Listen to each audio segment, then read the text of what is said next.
Ya, terima kasih pemirsa, Anda masih bersama kami di Liputan Metropolis Malam.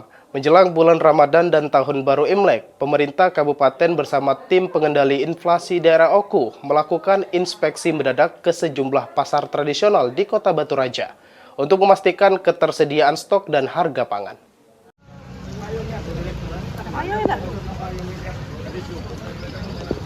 Bupati Oku Teddy Melwansyah bersama unsur Forkopimda Oku memimpin langsung sidak pasar di beberapa pasar tradisional di Kota Batu Raja.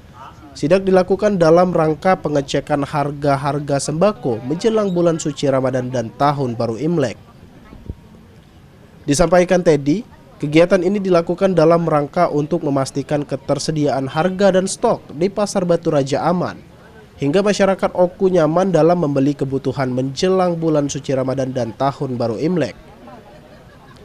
Menurutnya, meski terdapat kenaikan sekitar Rp5.000 hingga Rp6.000 di beberapa komoditi seperti cabai, bawang, telur, dan daging, namun dipastikan stok tersedia dan aman sehingga tidak ada terganggu untuk masyarakat dalam membeli barang-barang tersebut.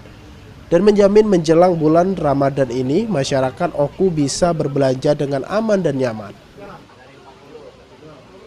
Hari ini kami bersama teman-teman Forkopimda Oku meninjau pasar, memantau pasar dalam rangka menghadapi bulan suci Ramadan dan ada juga Tahun Baru Imlek.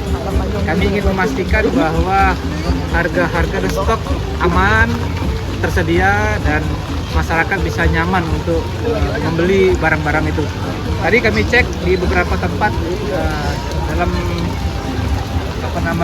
di dalam pasar ini memang ada kenaikan harga tapi tidak tinggi.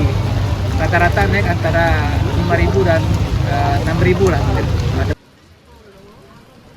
Tidak hanya pasar, sidak juga dilakukan di gudang-gudang besar sembako dan pangkalan-pangkalan gas LPG bersubsidi, guna memastikan ketersediaan stok jelang bulan suci Ramadan dan Tahun Baru Imlek.